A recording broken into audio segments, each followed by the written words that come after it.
गुरुर्ब्रह्मा गुरुर्विष्णुः गुरुर्देवो महेश्वरः गुरुः साक्षात् परं ब्रह्म तस्मै श्री गुरवे नमः तस्मै श्री गुरवे नमः तस्मै Shri Gurave Namaha.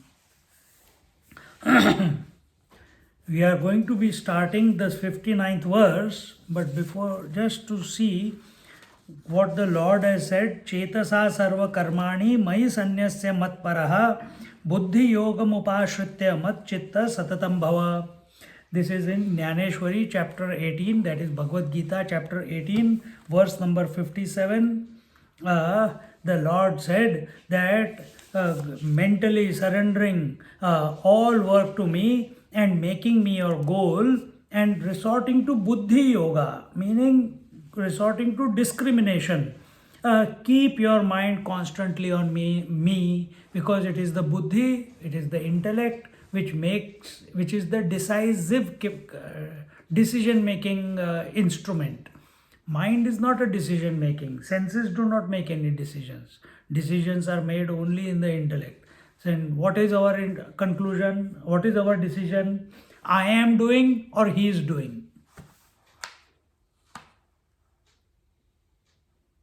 When the attention is on doing. So am I doing or is he doing? Or other way, oh, be the witness, let everything happen. Catch that everything is happening of its own accord. But here, so either you go to be the witnessing consciousness, or you go back to the Lord, seeing his hand even in the speech that is coming, even in the sound that you are hearing, every activity that is going on. That is the way to come to yourself.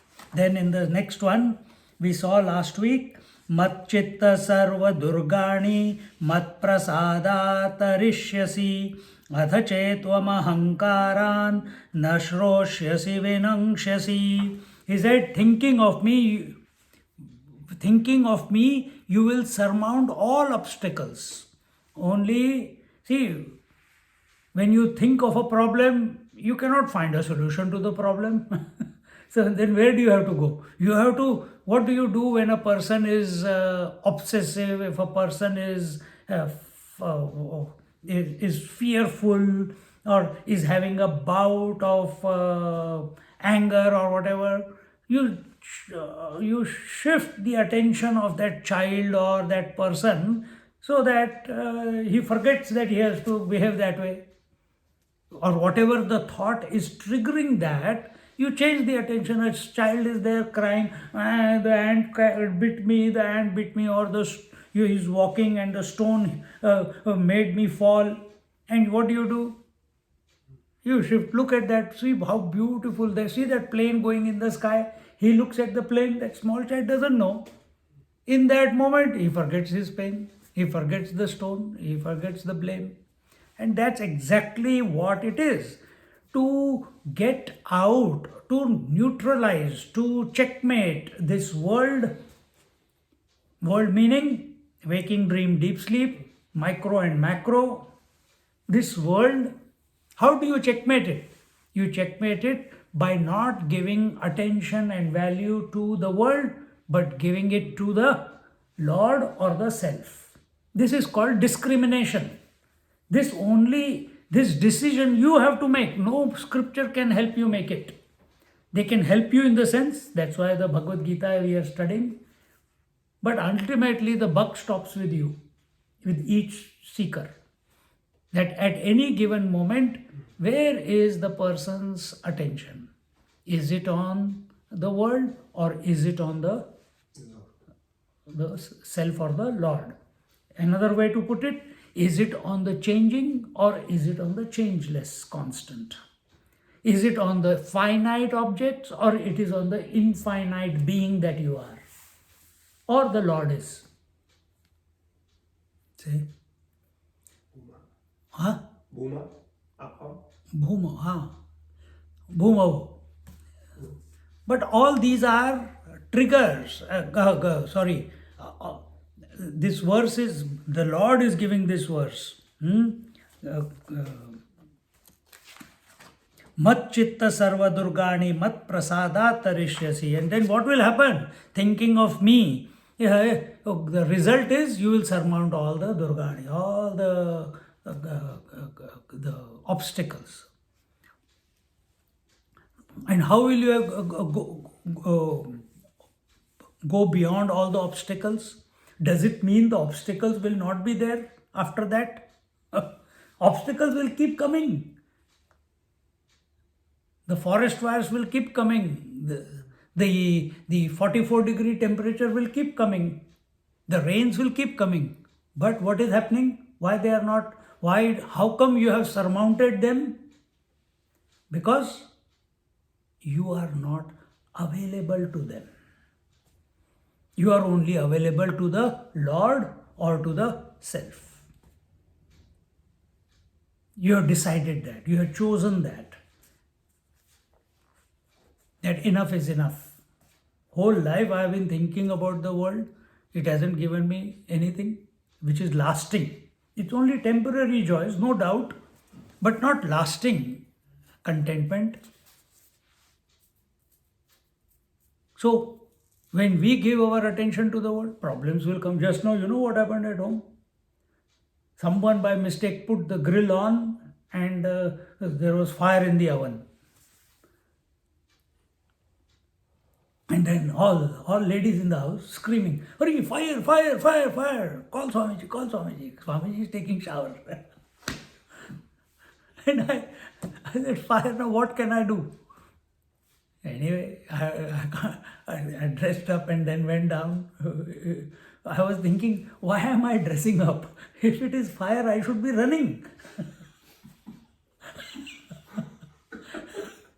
I didn't even wipe myself properly. I just quickly wore the lungi, I wore the t-shirt, and I put a jacket on. I didn't even make my hair. And I ran. Then I ran. But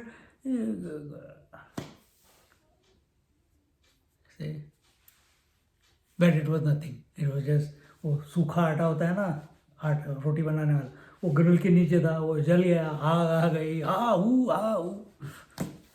So big drama. Then they took out the extinguisher. They didn't know how to open. That will not have helped anyway. It was already off. So anyway, the reason I am saying is obstacles. And literally, believe it or not, Ripley, believe it or not, I was amused. I am hurrying, but I am amused that I am deciding to wear the lungi. I could have worn the track pants and quickly run. No, I wear the lungi, fold, put it in. It should be proper. Put the t-shirt. It's funny. But how do you overcome the obstacles? The ego can never overcome the obstacles. The ego has, the individuality has, the individual, I should say, the individual who is identified with the empirical body, he has no solutions for any damn thing in this world. Check the data. For last 500, 700, whatever number of years you want to see, since the Industrial Revolution. No solutions. You find a solution, after some time it has become obsolete, you have to find a new solution. You find a drug, today it is good, after 5 years, that is, someone will be suing that company. But this is how it is.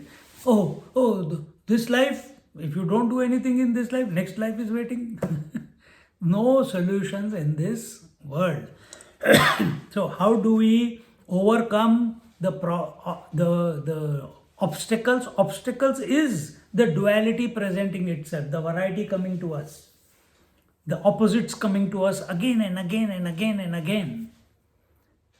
You see, simple thing. Oh, this person like Balthazar is here. Oh, he's always smiling at me, but today he's looking like this. Why? Oh, I don't know. Oh, what happened to you? No, don't ask me any questions. Just because I don't want to tell. Next week he comes. Hello, Swamiji. How are you? Completely different. We come across people like this, isn't it? One day something, another day another thing, and third day another thing, and then we try to figure, where did I go wrong, man?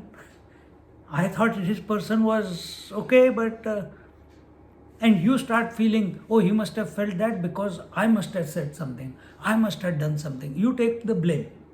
You don't understand that everything is happening by his will. And you are trying to fix the person. You have not fixed your mind and you want to fix the person.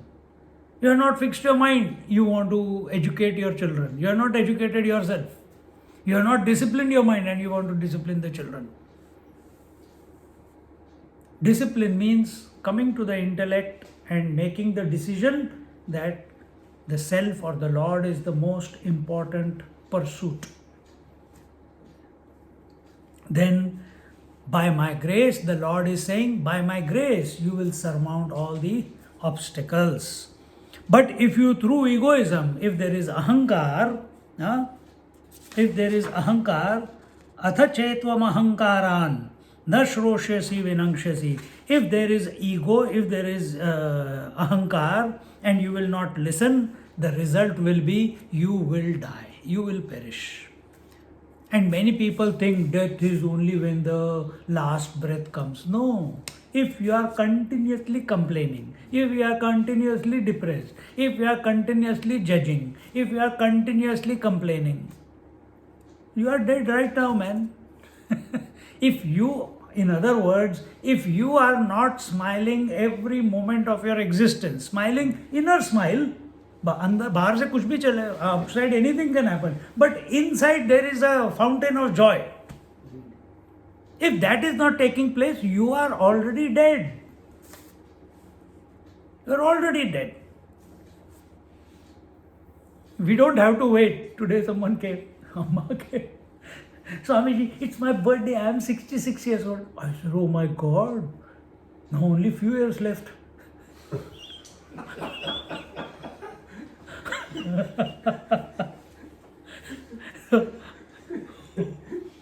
So she came back. I said, happy 60th death day. She says, yes, Swamiji, no.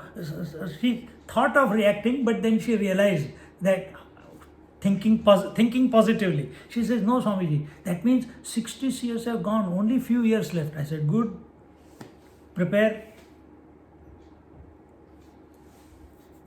But she went on a tangent. I was thinking, that when I was coming in the plane yesterday, I was thinking, how have I lived my life? How many mistakes I have made? How many things I have done right? And I was assessing. I said, Amma, these thoughts come only when you are breathing your last. How come you are doing it in the plane? No, Swamiji. I said, forget about past. You live right now, joyfully. Trouble everyone and be happy.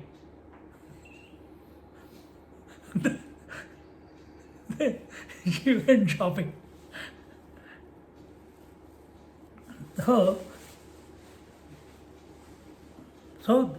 they will perish. Who? Those who are living with the ego. What is the ego doing? Remember what was the 56th, 55th verse? What is the ego doing? It is the ego which says, I am enjoying, I am doing. How does the ego express? Karta, bhokta, doer and enjoyer. Actually the other way around. Enjoyer and doer. So it gets hooked onto this and it is very difficult. Now we have to find, this ego has to find, using its intellect, to become non-doer and non-enjoyer. But that is going to be only possible when some scene is presented, some data is presented to this ego. Hey, ego. Or to this individual. I shouldn't say ego. Ego can never come. It is not there. How can it find anything? It is the individual who is thinking that he is the ego, who is thinking that he is the body. He is being given that, hey, there is someone.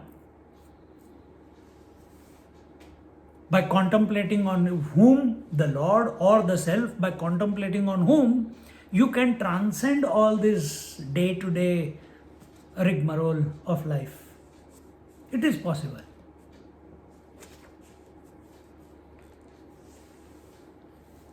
Very simply, some example is coming to my mind. Just now when I was driving from home till here, it takes 10 minutes, maybe 7 minutes. I came through back road, so police doesn't catch me. Then I can speed up. No, I didn't. So I came from the back road, so about 10 minutes. But when I came here, I don't even know how quickly I came. I was aware of the traffic. Eyes were looking at the traffic. The ears were open to any horn or sound or whatever.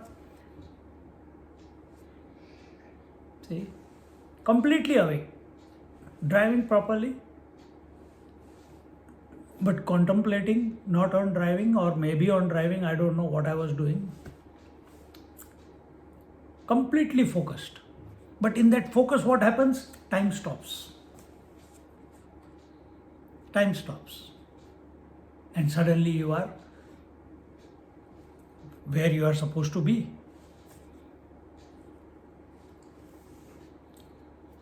So, but if you will insist that I am the doer, today someone said very beautifully, he was thinking, what was he saying? We have to put efforts to get to realize. We have to put more efforts. Someone keeps SMSing. I said, you have to put efforts, yes. But by efforts, nobody has come to realize till today. Then why are you putting efforts? If by putting efforts, nobody has come to realize, is the statement we are making, then why should we put efforts? I'm asking. Focus on the route. Huh? Focus towards it. Keep your mind focused towards what? But you are already that. Why you need to focus? Because you need to drop something that attachment has been there for hundreds and thousands of lifetimes. But you are never attached to anything. I can prove it right now. Eyes Even are not. I can prove it to myself, but I'm not consistent about it. So be with this thought. Why through efforts we cannot come to realize?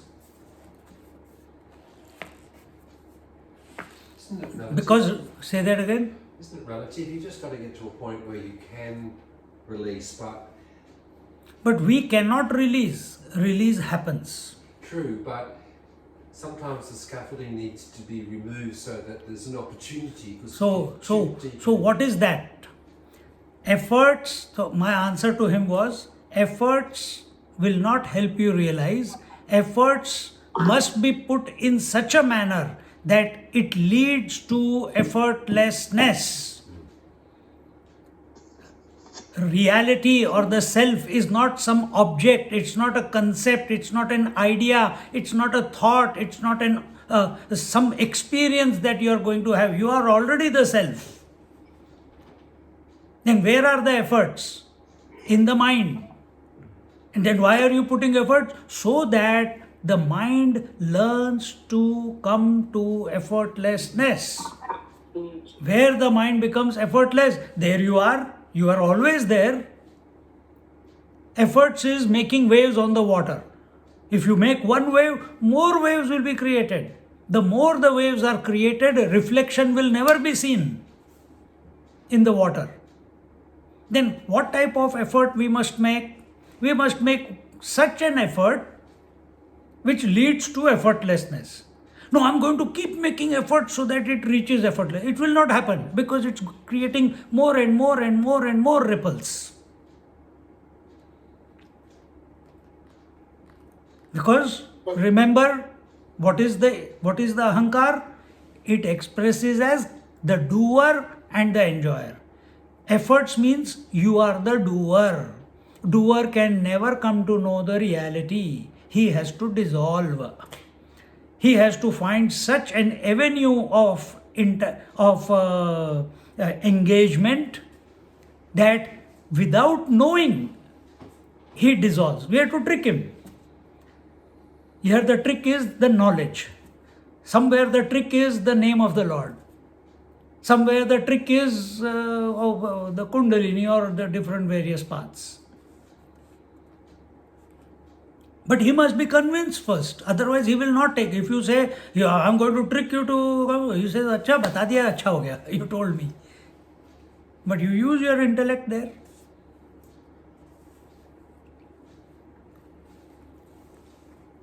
So in this manner, towards in the 58th verse, the last 76 and 77, 1276 and 1277, you will suffer from self-destruction at every step in the bodily actions and will have hardly even a moment's respite from agony. Isn't that our story every moment, every day? Every day. Pain here, pain there. Hunger again, hunger satiated, hunger again. Waking comes, today is a beautiful day. Then, what is that? Oven fire. Something is always going on. There is always a breakdown. There is always something to be sorted out in life. But when we come to the self and be the self, or we surrender to the Lord, there is nothing to be sorted out. Living in the same world, we see perfection. Therefore, the Mahatmas do not insist a person should do this or not do that. Everything is all right. Nothing needs to be changed. Because there is nothing to change. You can't change a wave, it is already water. Swabhav can be changed. But Atma Bhav, Swabhav means your character can be changed. But who you are, the consciousness, that cannot be changed. If you are associating your consciousness to something, that something can be changed. So right now it is world, we are saying shift it to yourself. You will suffer from self-destruction at every step. Every step means with every breath, with every thought that is about an object. Every thought that is other than the self, which is taking you away from the self. In fact, even the thought self is taking you away from the self at a deeper contemplation. But every thought that is taking you away from yourself, you are perishing. You are getting destroyed in the bodily actions and will have hardly even a moment's respite from agony. If you do not pay any heed to what I say, the Lord is giving a warning here. If you do not heed to what I say, you will have to face dreadful torments of a living death. And this is, I already explained that when we were reading the verse. That every moment, when we are judging people, when we are accepting that this world is real, we are dying. When we are accepting that this body is real, we are dying. If we are accepting that I am the waker, we are already dead. Because you don't give heed to dream and wake, deep sleep. You don't give heed not only to them, you don't want to look at life as a complete whole. You want to look at life only 1/3 of your life, which is waking. There is deep sleep, there is dream. Engage, take that also into consideration. And the moment you take that into consideration, suddenly the name of the game changes. Suddenly you find, my God, nothing is mine. Everything is happening of its own accord. If the question comes, who's making all this happen? Okay, God. And if we have studied the Bhagavad Gita and understood it correctly, that God alone is throbbing in our heart as the self.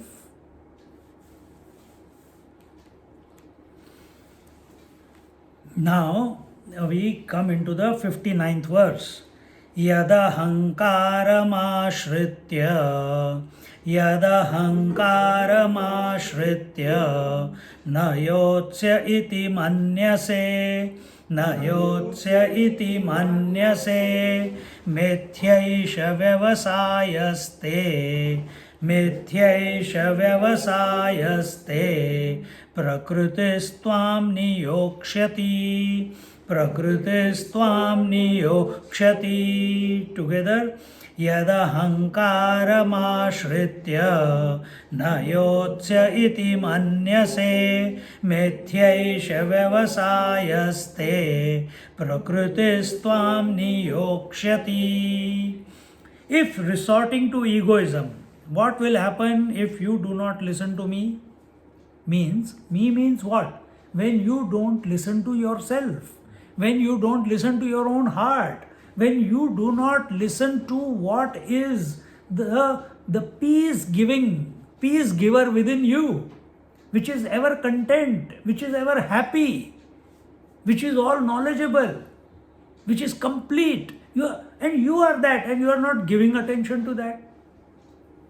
And that alone is the Lord, or Lord alone is that. So think in that manner. If resorting to egoism, you think that you will not fight, now he is telling Arjuna. In other words, to us also,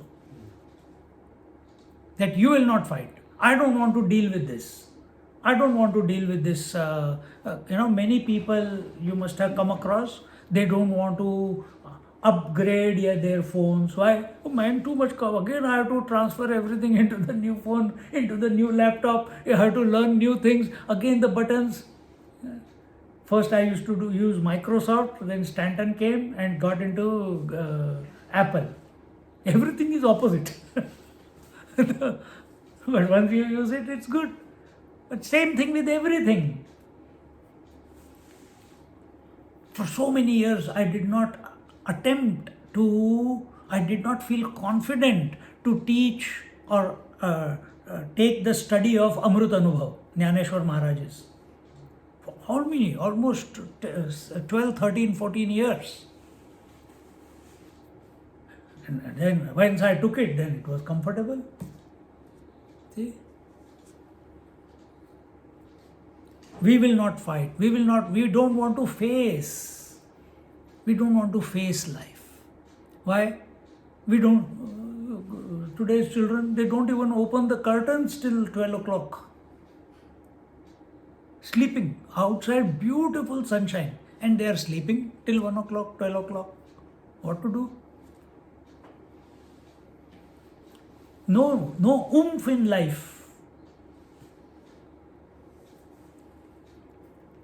Escape. I went to someone's house in Sydney, and the mother said to a 22-year-old son, and the other one is 20. She said, boys, go to the Safeway and get this and this and that. No, you tell dad. They don't get out of their room. They have social anxiety. If they have to go for shopping, they will go with their father or mother. By themselves, they will not go.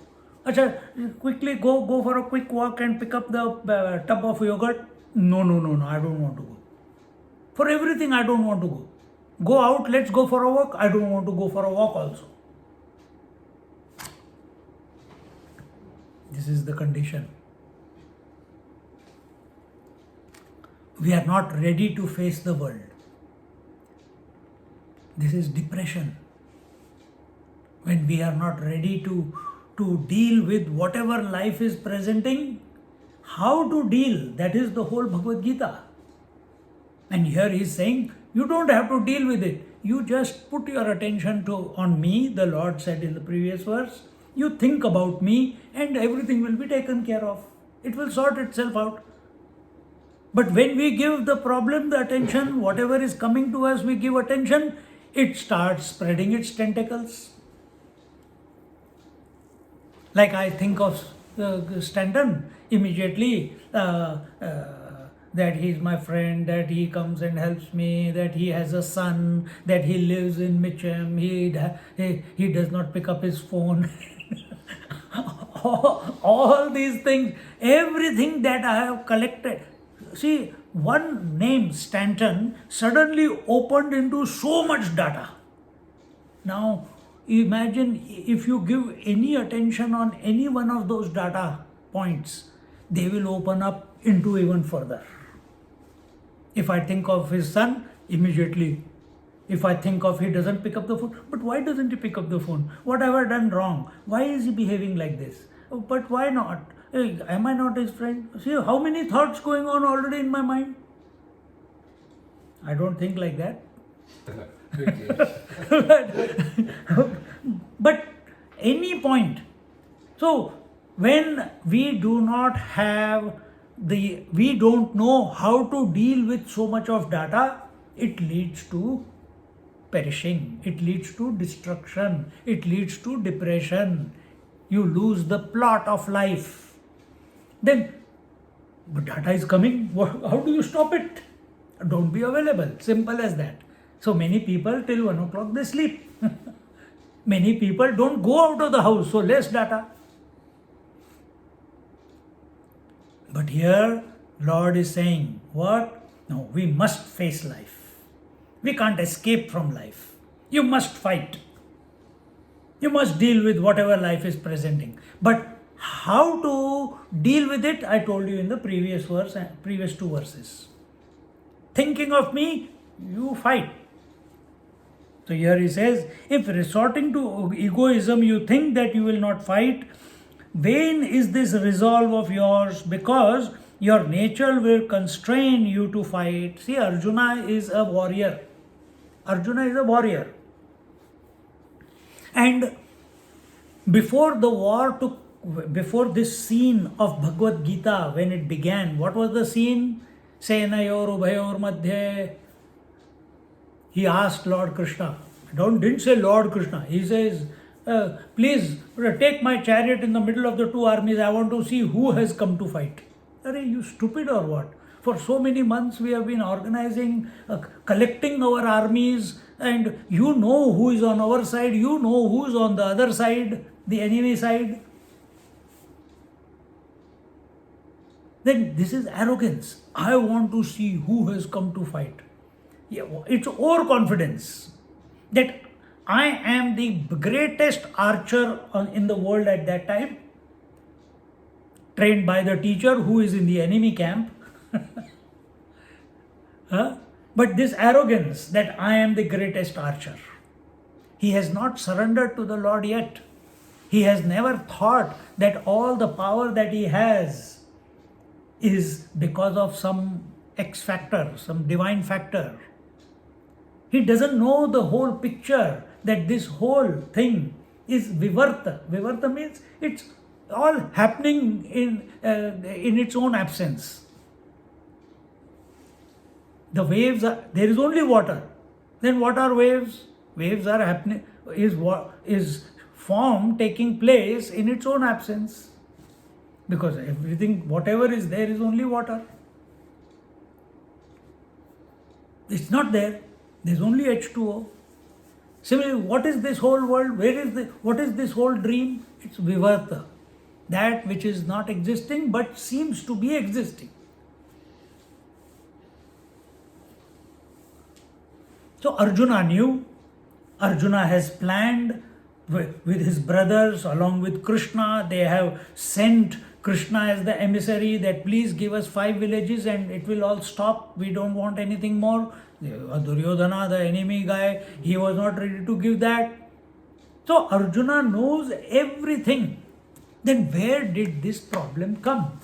If you remember the story when we began Bhagavad Gita, where did this doubt that I don't want to fight come in the mind of Arjuna? What happened was, before the war began, Dhritarashtra, the great mastermind, he is blind, but whenever a person has one faculty less, other faculty becomes enhanced, and his buddhi became conniving, calculating mind became very sharp. He was very well versed with the politics and how to get things done and how to maintain his seat on the as the king of the country. He was maintaining it. And he played the last dice. And what were the dice? He sent his charioteer, who is telling this Bhagavad Gita to our Dhritarashtra. He sent him to the Pandava camp and he told, he says, I am not saying it of my accord. It is my master's words which I am going to be repeating. And he says that you Pandavas are the good people. I know that you are the good people. My children are wrong. If you are the good people, then why do you want to fight? Why don't you take one step back? And then he gives reasons. At that time he gives reasons. Sanjay, the charioteer of the blind king, he is giving reasons given by the blind king. What is that? The reasons given were that so many people will die, so many brothers will die, so many husbands will die, so many fathers will die, and there will be a complete imbalance in the society. Then second point he says is, are you going to kill your own brothers? Will it not lead you to hell? Very logical conclusions. Yudhishthir, the eldest brother, he was very clear that the war has to happen because all avenues were closed. Bhim, the second eldest brother, he was also very clear because he has taken vows that I am going to drink the blood of Duryodhana. I am going to tear off his chest, or Dushasana, because he misbehaved with their wife.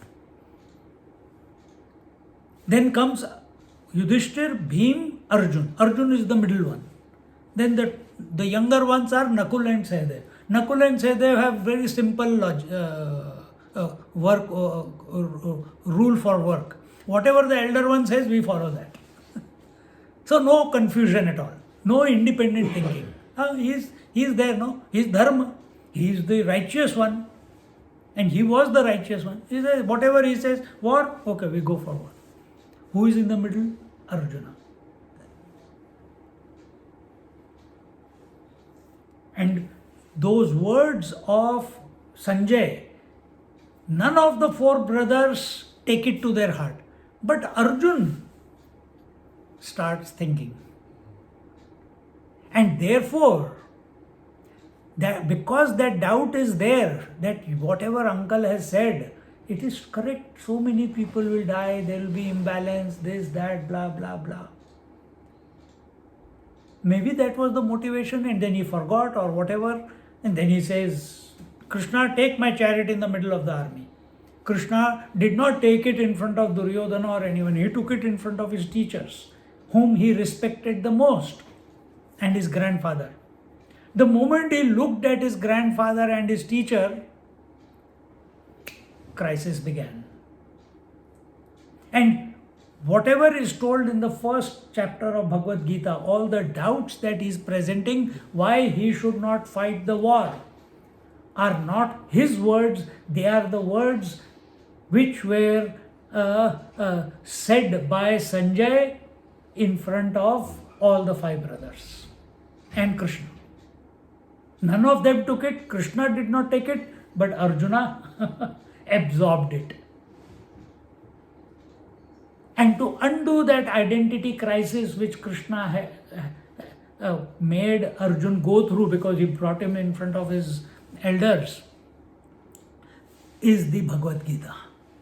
Now we are coming to the conclusion of Bhagavad Gita. And therefore he is saying here that if resorting to egoism you think that you will not fight, if you are making a decision that I am not going to fight, it is an egoistic decision. Vain is this resolve of yours. He is already told in the 11th chapter. And afterwards also he says that all these people are already dead. You are only going to get the glory that Arjuna killed them. I have already killed them. See? So vain is this resolve, whatever is going to happen, this war is going to happen and it is going to happen. Balram, the Krishna's elder brother. Elder, na? Balram is elder brother of Krishna. He has taught how to fight to Duryodhana. And he is a very gentle giant. He doesn't want wars. He is the best warrior, but he doesn't want to fight wars. He says this is the war of the dharma, righteousness versus unrighteousness. Everyone has to take part. Brother, where are you going? He says, I don't want to take part in it. What I am going to do? What are you going to do? I am going on a pilgrimage. The elder brother of Krishna, he goes on a pilgrimage. He doesn't want to take part in the dharma yuddha, the war of righteousness. Are we participating consciously in this war of righteousness which is going on in our mind every moment? Even at the worldly level, are we sticking to the truth? Are we coming from integrity? All the qualities were given in the 13th chapter. Amanitvam, adambitvam, 31 qualities were given. All those are righteous qualities. Remember, now we are looking at the essence of all the teaching, because so many things were told. Oh, who is going to practice 31 qualities? So what is the best way? While working, think of me, that I am the doer. The Lord is saying that is the simplest way. So he says here that vain is this resolve of yours because your nature will constrain you to fight, because by nature you are a Kshatriya, Arjuna. Arjun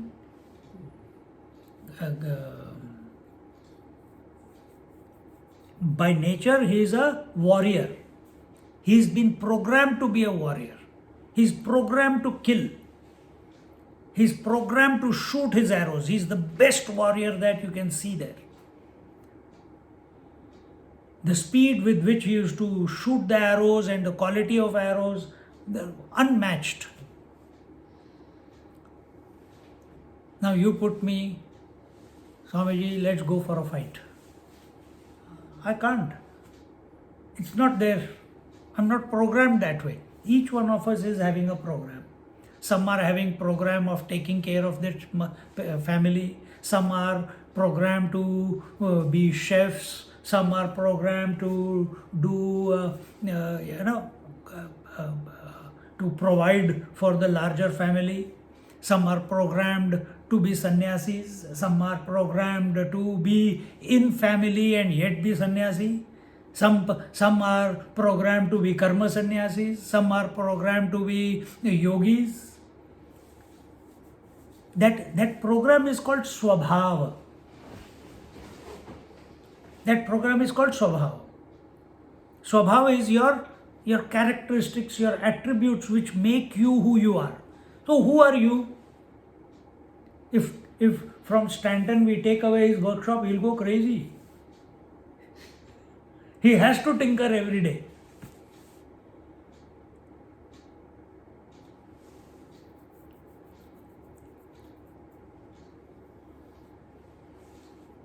So what is your Swabhav? You find out. What are you addicted to? What are not addicted to? What is your natural compulsion from within? That is your Swabhav. Arjuna's natural compulsion is, he is a warrior and he will always fight for the righteousness. That is his natural compulsion. When you think you are this body, hunger will come. It's a natural compulsion from within. You did not create hunger. It is there. Similarly, this characteristic of yours, that I am a warrior, I need to fight, I need to protect, I need to manage, I need to rule. This is a natural disposition for Arjuna. Think. Krishna is saying, Arjuna, even if you decide that you don't want to fight, your natural compulsion will not allow you to stop. You may take a break and the war will begin. After some time, you will get pulled in because you are wired that way. What are we wired for? Are we wired to relations, possessions? Are we wired to past or future? Are we wired to the duality? Are we wired within? And we have programmed ourselves that way, slowly, so that we are continuously thinking of the constant principle. What are you wired to? Are we wired to our japa? So many things we can do, no? But choose something which will lead to no conclusion.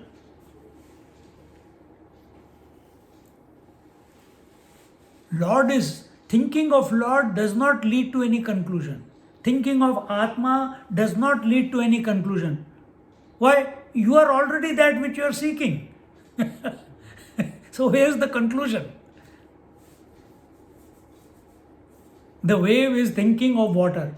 But it's already water, but it is thinking that I have to be water, I have to be water, I have to be water, I have to be water.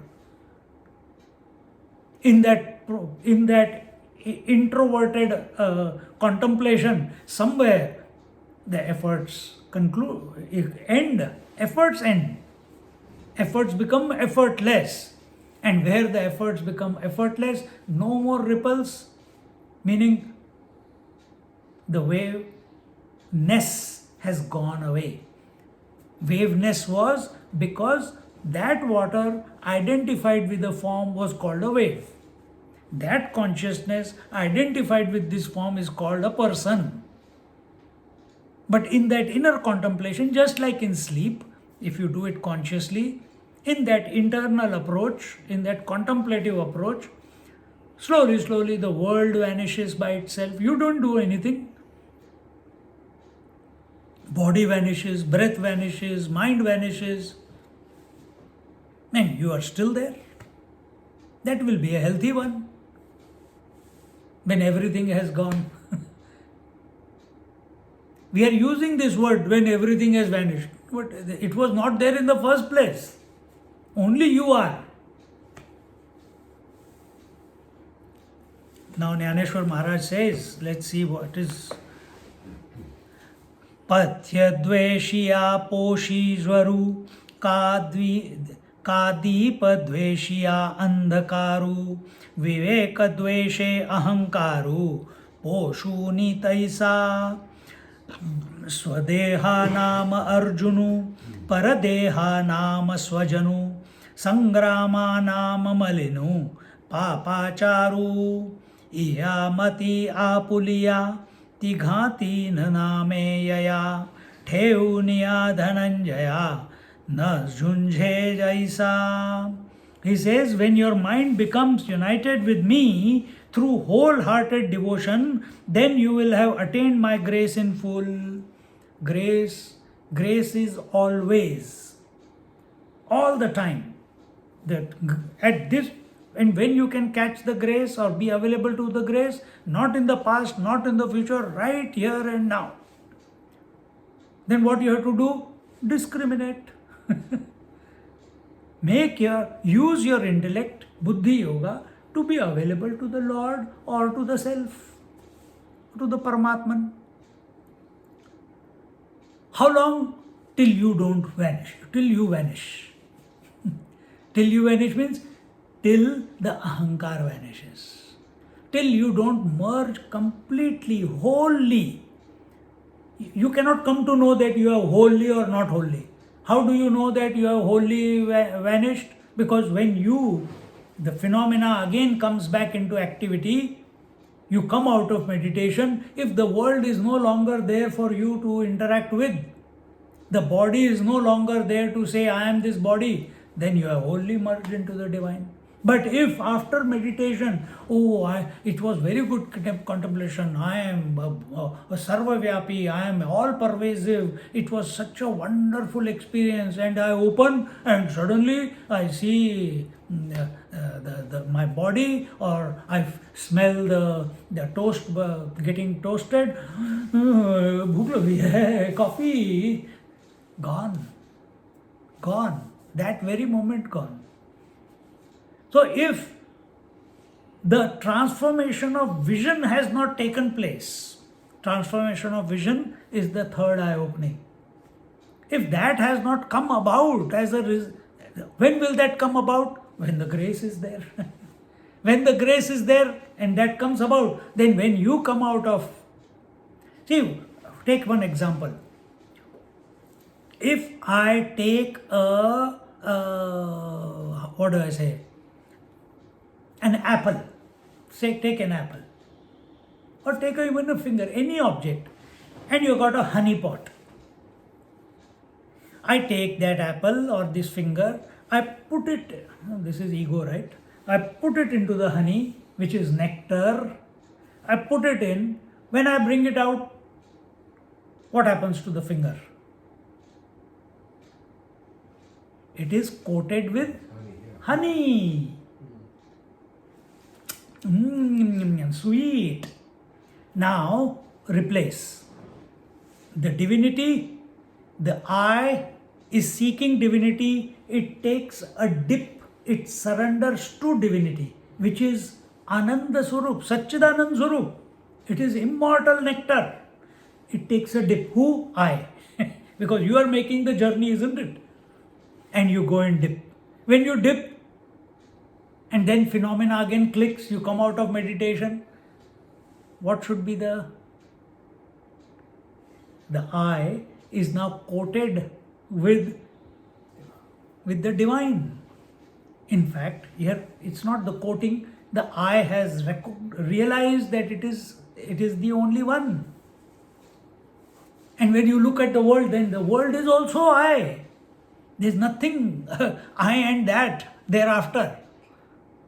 So which means if I am practicing meditation, I am doing japa, I am doing various other sadhanas, and in my own mind I am a great meditator, I am a great this, I am a great that. But when you come out, the world is still there, and still me versus you, and I want and you don't want, and I will not give, this is mine, I and mine is still there. The vision has not transformed. If I and mine is still, ahanta is ego, mamata is attachment. If ahanta and mamata are still there, I and mine is still continuing after our imaginary surrender to the Lord in our meditation. And when we come out after having taken that dip,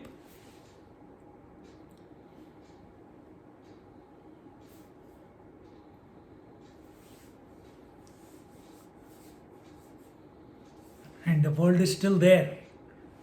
See, sometimes what happens to us, we come to a satsang, we come to a retreat, for some days afterwards it lingers, isn't it? But what happens afterwards? Then suddenly the effect is gone. I look at the sun continuously, I'll be blinded. When I come, I look everything, I can't see anything because the eyes are totally, the pupil have expanded. But how long? Only for a few moments. So it's temporary. I didn't become one with the sun. If the lingering feeling after meditation is there, and then after that again the everything is me and mine, I and mine is continuing, which means the surrender was not complete. You're still holding back. If you nourish egoism, he says here, where are we? If you nourish egoism through the hatred of discrimination, as fever is nourished by the hatred of prescribed diet, or darkness is nourished by the hatred of light, and if you were to label your body as Arjuna and those of others as your kinsmen, and the war as a sinful act, and if out of such notions you resolve not to fight. So here Krishna is telling a different, I was going in a different tangent. This is giving, but that is also important. So here what is he saying? If you nourish egoism through hatred of what? What was the brothers had misbehaved with their wife. That was the hatred. They had tricked them. They had tried to burn them. They had tried to drown them. They had tried to trick them. So many instances are there when the Duryodhana and party, they tried to get the better of Pandavas. But Pandavas, without ever complaining, continued to remain righteous.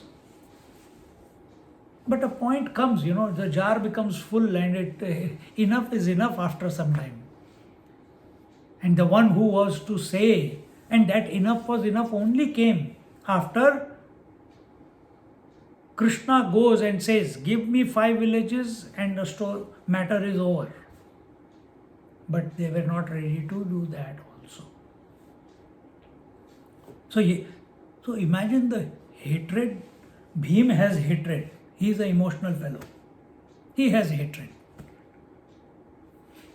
He wants to pull someone's leg out. He wants to tear open the heart of someone and drink the blood. And he has taken a vow that every day of the war I'll kill 10 of your brothers. Every day of the war. And he accomplishes it also. Because Duryodhana has 100 brothers. He says, 10 brothers of yours, every day I'll kill. And this, he didn't make this vow initially. He made it when Arjuna's son, what is his name? Abhimanyu. He was killed unrighteously. They all surrounded him and killed him. One warrior must fight one warrior. Here there were 10 warriors fighting one. That time he takes the vow. So if that is afterwards, this story is happening before the war has begun. But for all the wrongs that have happened, so Krishna is saying, if you nourish ego through the hatred of discrimination, are we moving through life looking at positive, or we are looking at only negative? Arjuna and Duryodhana were, Yudhishthira and Duryodhana, both were crown princes. They were told, go around the world. Yudhishthira was told, go and find one bad person, and Duryodhana was told, go and find one good person. That was the test. Both of them came back empty-handed. Can you imagine? Both of them came back empty-handed. Yudhishthir says, even in the worst of the worst person that I came across in my journey around the earth, he still had some good quality. And Duryodhana was told, bring one good person. He says, all the good people I came across, there was something bad in them. So he also came back. So where was Yudhishthira's attention? On the goodness, minutest. And where was Duryodhana's attention? On the minutest error in the personality of a person. So both came empty-handed. And what gives us satisfaction? Temporarily anger or bouts of anger, judgments, gossip about someone, talking behind the back of someone, manipulating someone so that we get the job or we get the promotion or we get the whatever. All this is temporary. But in the end, everyone knows that these are not righteous. These are not righteous ways. See? So there is fear. And what is the fear? I hope I don't get caught up. So at outside, a thief always has a fear of being caught. The politicians always have the fear of getting caught if they have misappropriated, if they have, you see every day some news of some politician is coming that they have placed, they changed the rules, the industry minister in the past government, they changed the rules and then appointed their own person. And these things, but it comes to haunt you afterwards. It will not allow you to be sleep. It will not allow you to be happy. So whenever, if we have hatred towards, dislike towards someone, and that our discrimination is between likes and dislikes. What should be discrimination used for? Truth and untruth. We are doing it between likes and dislikes. And many people focus more on dislike because it is plentifully available. Likes are less, dislikes are many. What you don't like in this world are too many things. So here Krishna Bhagavan is saying, if you nourish your ego, you nourish this I, this sense of I that you have, this relative I that you are, this ego, with the hatred of discrimination, the fever is nourished by the hatred of prescribed diet. The hatred that you are feeling is nourished by the prescribed diet. This is called as you think, so you become. If you are thinking, many people you must have also come across. Many people say, I can't do this. I say, what is my answer? If you think you can't, you can't. If you think you can, you can. I think I can never be healed of my disease. If you think you can't be, you will never be. If you think there is a possibility, you will be. I think I can't do this. If you think you cannot do it, then you will never be able to do it. But when does it? Maybe first time you say, I can't do it. But then little bit of cajoling, little bit of inspiration, little bit of motivation, and you say, okay, let me give it a go. And the moment you say, let me give it a go, possibility that it can be done opens up.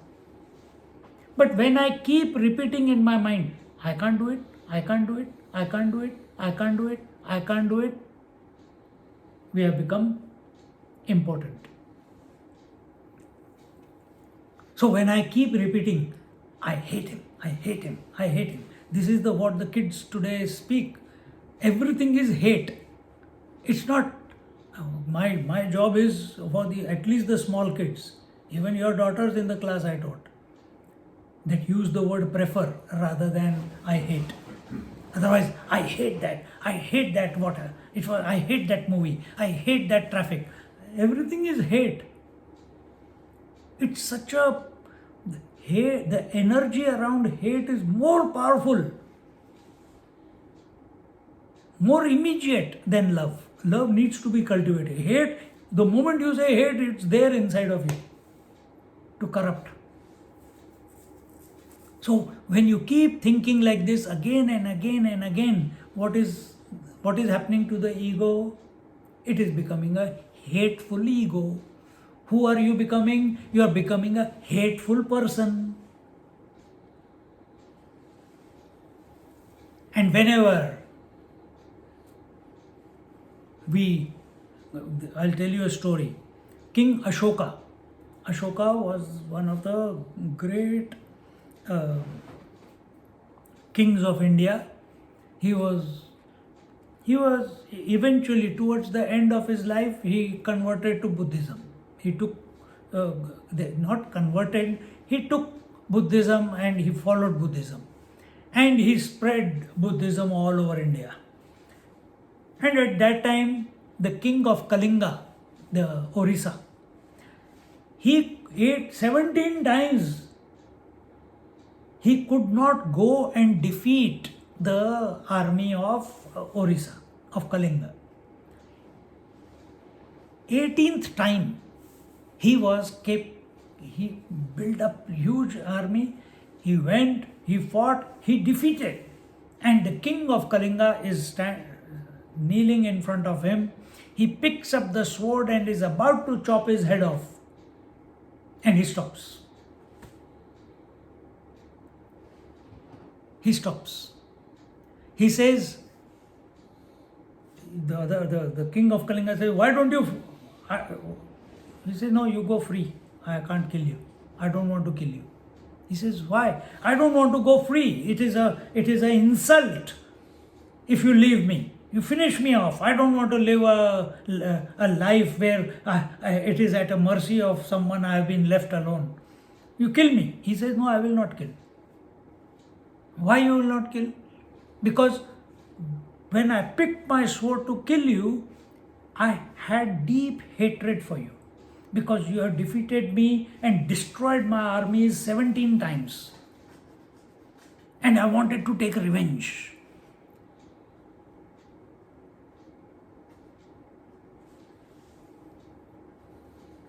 All those 17 times, I came to take revenge. This time also, initially the motivation was the spread of Buddhism. But when I saw you, I became angry. The hatred came to the surface. And I don't want to kill anyone for hatred, out of hatred. I want to, for a reason, for a dharma. The dharma was Buddhism, so for that he was spreading. But he says, for hatred, I don't want to kill. So what are our motivations? When we are living our life on a daily basis, what are our motivations? As fever is nourished by hatred of prescribed diet, or darkness is nourished by the hatred of light. So how does darkness become more dark? By keeping the light away or running away from light. Hatred becomes more hateful when you think of hatred more. That is the diet. Similarly, and if you were to label your body as Arjuna and those of others as your kinsmen and the war as a sinful act. So here the Lord is giving a total new spiel on the war. This war is not a sinful act. It is the war of the righteousness versus unrighteousness. Dharma kshetre kurukshetre samavetayo yutsavaha. It's a dharma kshetra. Kshetra means field. Dharma is that it's a field where dharma is going to be re-established. Is our mind the field where the war between the good and bad, between the righteous and unrighteousness is taking place? Are we holding on to the righteous? Are we holding on to that which is right? Are we holding on to the truth? And truth cannot be some thoughts. Truth has to be the self only or the Lord. But come down here he says, if you were to label your body as Arjuna, if we are all Arjunas and our kinsmen, all the humanity here, and your kins and all others as your kinsmen, and the war as a sinful act, and if out of such notions you resolve not to fight, your inborn nature will defeat that resolve. See? So if we move through this world, I gave you one example long time ago, One Swami, he went and came to Swamiji. Swamiji, he's a yogi. Swamiji, I want to go for meditation in a cave. I think I have had enough of this world. I am done and dusted. I want to go and meditate in the cave. I am going to Himalayas. Swamiji said, before you go to Himalayas, do a trial run here in the Lonavala. So he said, okay. Swamiji organized that which Devi is there near Lonavala. Kaivalya Dham ke paas Ekveera Devi. Ekveera Devi. So near Ekveera Devi there are many caves. So and to get to those caves you have to go through the temple only. So Swamiji told the priest, organize everything. Bhaiya, my friend is coming. Organize what? Just get it dusted and everything. What else can you do? So got all done. This fellow came, went to the thing, spent 3-4 hours, but by the time evening came, the mosquitoes came. And inside the bats used to live. And the bad smell, that smell is there. He couldn't. So what is his natural tendency? To sleep in a good bed, to have AC, to have people taking care, to get bhiksha. And what is he going to do? He is going to live in a cave where there is no bed, there is no asan, there is no light, there is no odomos to repel the mosquitoes. If he has to go to the loo, he has to think 10 times, where I am going to go to the loo, behind that bush or behind this bush. Why? There might be a snake there. There are many cobras there. At night, while sleeping, he has to think, will a cobra come and sleep with me? If he comes and gives me company, what will I do? Just thought is enough. And by 7 o'clock, this fellow was down. He says, thank you for opening my eyes, Swamiji. Now I'm not going anywhere. But what do? I got this feeling that I should go to the cave. Swamiji said, go to your room and make a plaque and hang it outside the door. Cave. And enjoy in the bed.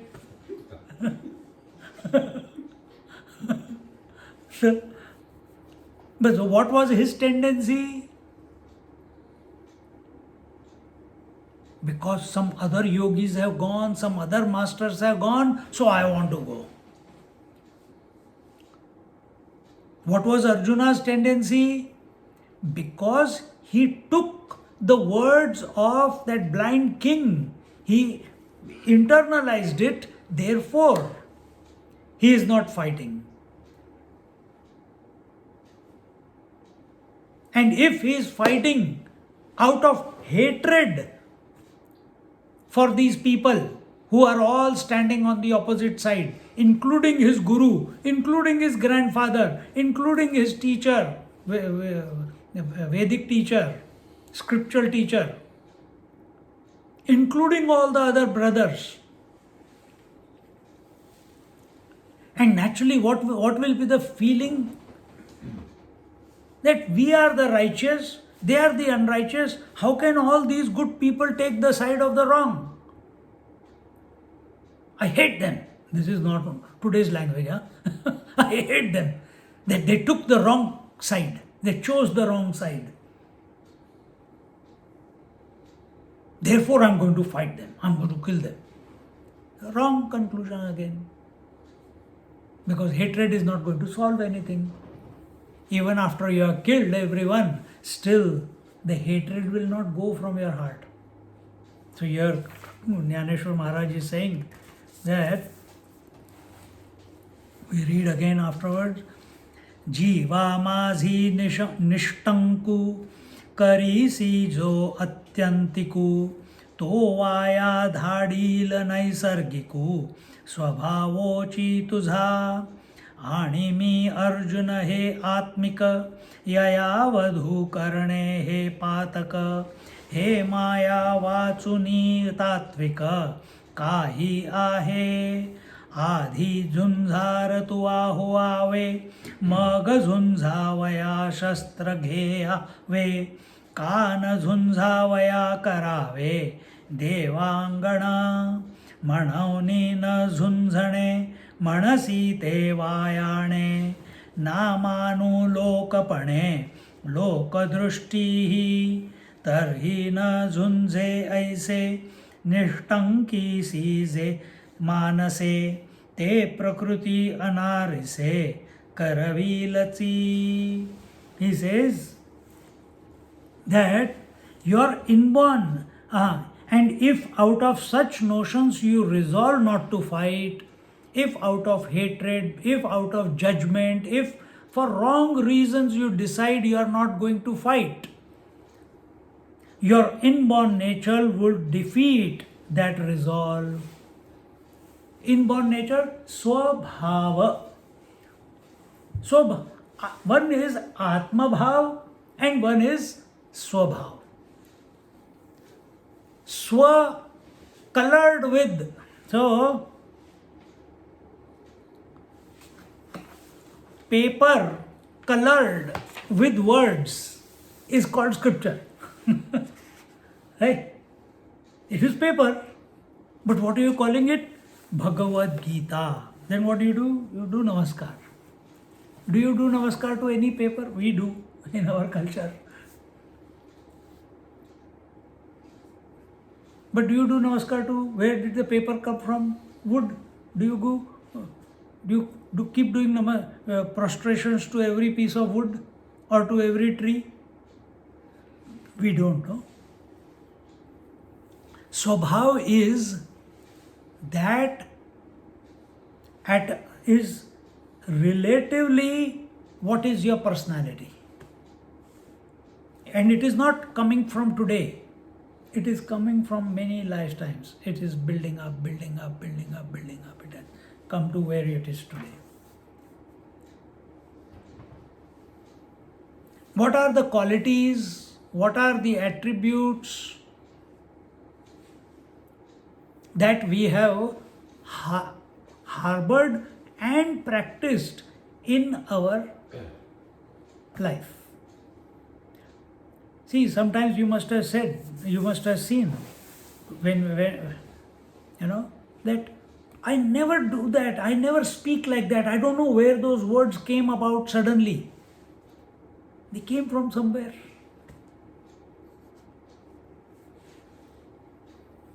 Swabhav is that when you see different Mahatmas, you take Ramakrishna Paramahamsa.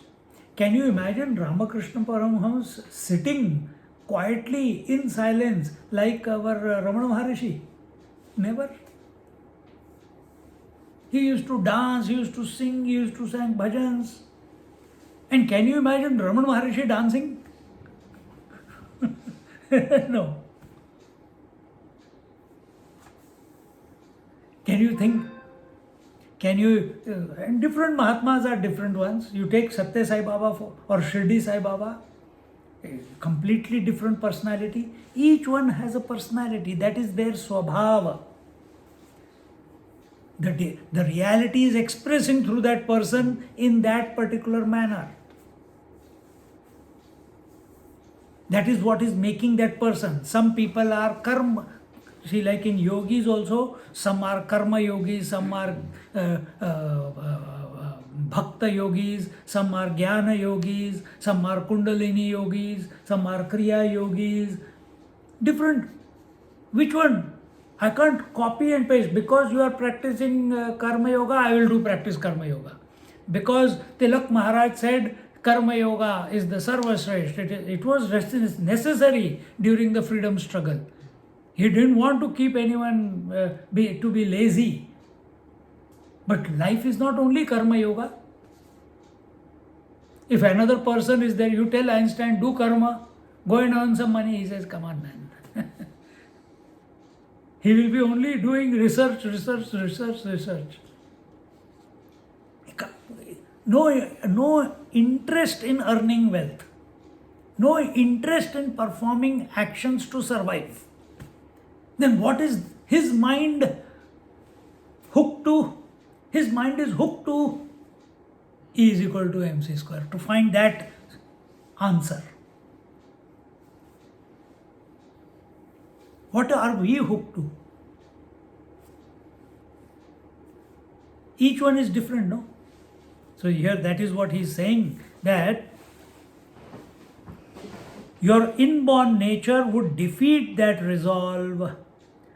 Some people, Duryodhana also used to say, I know what is right and wrong. I know what is right and wrong. But every time, only wrong comes out of me. Every time, only wrong comes out of me. I know what is right and wrong. Yet, I should not get angry, but I get angry. I know what is right and wrong. I should not overeat. Every time I overeat. I know that I have made many New Year resolutions. This year also I made, but I didn't follow.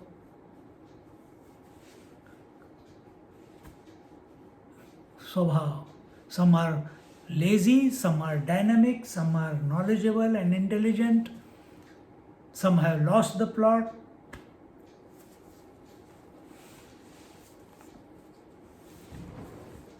Is there a possibility to change? Yes, there is. Because Swabhav is of the equipment, not of the person within. Person within is ever immaculate. The Atma is ever immaculate. When Atma, the self, is identified with the body, then the Swabhav. And this is natural, no? If the light is, if this light is shining on the table, there is a certain hue there. Now, if instead of this wooden table, if there was a glass, the hue there will be reflection will be different quality. No, why the wood reflection is different from that? It is like that. Because wood is made up of something else and the glass is made up of something else. Similarly, you, me, every person on this planet is made up of different ingredients are the same. But what is the proportion is unique. The 5 elements are the same. But proportions are unique. That makes up not only the physical element, it's also the memories.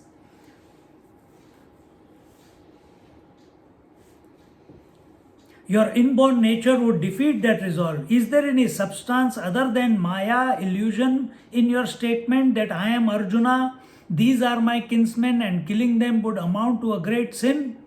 It is also queer that you were ready to fight to start with, took up arms in your hands, and now you swear that you will not fight? Krishna is, after such a long lecture, almost 700 verses later, he is bringing him, because Arjuna became interested in the knowledge. But teacher always brings you back to the point. God will what is your motivation of remembering God? What is your motivation of remembering God? Is it for many people, remembering God is, let my children pass year 12, let my children get a good husband or wife, let my children have a good family, let our family be hale and hearty, let our life will be without turbulations, let our health be good. We are praying to God like that, for that only. How many people pray to God that give us liberation? Very few. Majority are doing only this. You go to church only for this. Always there is some transaction. You want something in return. Hell and heaven. Whatever, yeah. You want something in return. So here he says that is there any substance other than Maya in your statement that I am Arjuna, these are my kinsmen and killing them would amount to a great sin? It is also queer that you were ready to fight to start with, took up arms in your hands and now you swear that you will not fight. Therefore, this talk of yours that you will not fight is all futile. Even from the worldly point of view, this talk of yours is unacceptable. It is true that you have resolved not to fight, but your inborn warrior's disposition will compel you to fight. Do you decide to wake up or you wake up by yourself? Don't challenge us. So every morning in sleep, do you decide I'm going to wake up? From within, automatically waking up happens, isn't it? From within, automatically the hunger happens. From within, automatically the japa, the chanting begins. From within, automatically the inward pull comes and you sit in meditation. It's not a military drill. Every day, 6 o'clock, I'm going to sit. Acha, talk. Put the CD on. Stupidity. That's not the way. It's not a drill. You are not a drill.